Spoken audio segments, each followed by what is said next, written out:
ലോക ചാമ്പ്യന്മാരായിരിക്കുന്നു. സ്പെയിന്റെ രണ്ടാം ലോക കിരീടം ലാ റോഹ ആയി മാറിയിരിക്കുന്നു. നിലവിലെ ചാമ്പ്യന്മാരായ അർജന്റീനയ്ക്ക് തുടർച്ചയില്ല. മെസ്സിപ്പടയ്ക്ക് നിരാശ, ഒരിക്കൽ കൂടി നിരാശയാവുന്ന കാഴ്ച. മറ്റൊരു ലോകകപ്പ് നേട്ടം മെസ്സിക്കും സംഘത്തിനുമില്ല. അവരുടെ അത്ഭുത കുതിപ്പിനെല്ലാം അവസാനം ഏകപക്ഷീയമായ ഒരു ഗോളിന് സ്പെയിൻ ജയിച്ചു കയറുന്നു. 108-ാം മിനിറ്റിൽ എക്സ്ട്രാ ടൈമിലേക്ക് നീണ്ട മത്സരത്തിൽ 108-ാം മിനിറ്റിൽ നേടിയ ഗോളിലാണ് സ്പെയിന്റെ കിരീടധാരണം. ഫെറാൻ ടോറസ് ആണ് വിജയ ഗോൾ നേടിയത്. എന്തായാലും അർജന്റീനയെ സംബന്ധിച്ചിടത്തോളം വലിയ നിരാശ. സ്പാനിഷ് ഡിലൈറ്റ്, സ്പാനിഷ് വസന്തം വിരിയുന്നു. ലോകത്ത് 2010 ശേഷം വീണ്ടും സ്പെയിൻ വിശ്വവിജയികളാകുന്ന കാഴ്ചയാണ് നമുക്ക് കാണാൻ സാധിക്കുന്നത്.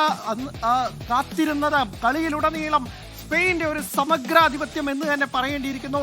അർജന്റീന ചിത്രത്തിലേ ഇല്ലാതിരുന്നു. ഒരു ഘട്ടത്തിൽ പോലും അർജന്റീനയ്ക്ക് ഈ മത്സരത്തിലേക്ക് തിരിച്ചു വരാൻ പോലും കഴിഞ്ഞില്ല. ഒടുവിൽ അർഹിച്ച ഗോൾ അത് 108-ാം മിനിറ്റിൽ ഫെറാൻ ടോറസിലൂടെ വരുന്ന കാഴ്ചയും കൊണ്ടു അങ്ങനെ ലോക ചാമ്പ്യന്മാരായി മാറുന്നു. രണ്ടാം ലോക കിരീടം നേടുന്നു സ്പെയിൻ. ഈ ടൂർണമെന്റിൽ തോൽവി അറിയാത്ത ഒരേ ഒരു സംഘമായി സ്പെയിൻ നിലകൊള്ളുന്നു. അർജന്റീനയുടെ സ്വപ്നക്കുതിപ്പിന് ബാസ് കമ്പാക്കുകൾക്ക് ഇവിടെ എന്റെ മെസ്സിക്ക് മറ്റൊരു ലോക കിരീടം നേടി പടിയിറങ്ങാനുള്ള അവസരമില്ല. മെസ്സിയുടെ ഖത്തർ ലോകകപ്പ് നേട്ടം ആവർത്തിക്കുന്നില്ല. മെസ്സിപ്പടയ്ക്ക് കിരീടധാരണമില്ല എന്നത് തന്നെയാണ് നിരാശയുടെ ദിനം എല്ലാ അൽബേ സെലസ്റ്റകൾക്കും. പക്ഷേ സ്പെയിൻ ആരാധകർക്കിത് സന്തോഷത്തിന്റെ നിമിഷം, ആഘോഷത്തിന്റെ നിമിഷം എന്ന് തന്നെ പറയേണ്ടിയിരിക്കുന്നു.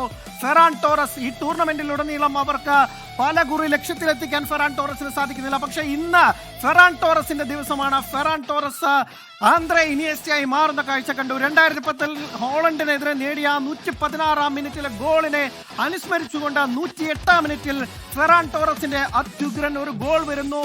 മത്സരത്തിലുടനീളം സ്പെയിന്റെ ആധിപത്യം തന്നെയാണ്. പന്തടക്കത്തിലും എല്ലാം തന്നെ ഷോട്ടുകളുടെ എണ്ണത്തിലും ഷോട്ട് ഓൺ ടാർഗറ്റുകളുടെ എണ്ണത്തിലും എല്ലാം തന്നെ സ്പെയിൻ തന്നെയായിരുന്നു മുന്നിൽ. അർജന്റീനയ്ക്ക് ഒരിക്കൽ പോലും ലക്ഷ്യത്തിലേക്ക് തുടക്കാനായില്ല. അർജന്റീന ചിത്രത്തിലേ ഇല്ലായിരുന്നു തുടക്കം മുതൽ. അർജന്റീനയുടെ തോൽവിക്ക് ആക്കം കൂട്ടിയത് എൻസോ ഫെർണാണ്ടസ് വിളിച്ചു വരുത്തിയ ആ റെഡ് കാർഡ് കൂടിയായതോടുകൂടി അർജന്റീനയുടെ പരാജയം ഉറപ്പിക്കുന്നു. മെസ്സിപ്പടയ്ക്ക് വലിയ നിരാശ.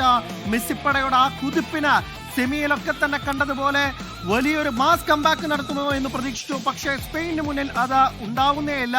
പലരും സൂചിപ്പിച്ചതുപോലെ തന്നെ ആ പൊസഷൻ ഗെയിമിന് മുന്നിൽ, ഹൈ പ്രസിംഗിന് മുന്നിൽ വീണു പോകുന്ന അർജന്റീനയാണ് തുടക്കം മുതൽ കണ്ടത്. ഒടുവിൽ അർജന്റീന ഒരു ഷോട്ട് പോലും, മെസ്സി ഉൾപ്പെടുന്ന ആ വിഖ്യാതമായ അറ്റാക്കിംഗ് നിരക്ക്, ഹൂലിയൻ അൽവാരസ് ലോകത്തെ 1-ാം നമ്പർ സ്ട്രൈക്കർമാരിൽ ഒരാൾ, അദ്ദേഹമൊക്കെ ഉൾപ്പെടുന്ന ആ നിരക്ക് ഒരു ഷോട്ട് പോലും ഉതിർക്കാനാവാതെ കടന്നു പോകുന്ന കാഴ്ചയാണ് കണ്ടത്.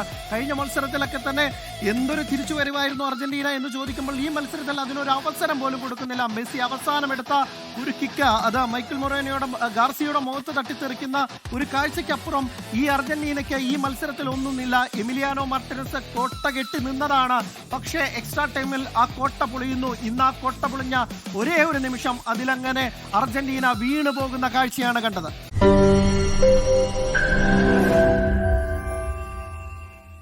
ലോകത്തെവിടെയായാലും ഏത് സമയത്തും 24 വാർത്തകളും ഓഗ്മെന്റഡ് റിയാലിറ്റി പാക്കേജുകളും എക്സ്പ്ലെയിനറുകളും വിശദമായി കാണാൻ ഞങ്ങളുടെ യൂട്യൂബ് ചാനൽ നിങ്ങൾക്ക് സബ്സ്ക്രൈബ് ചെയ്യാം.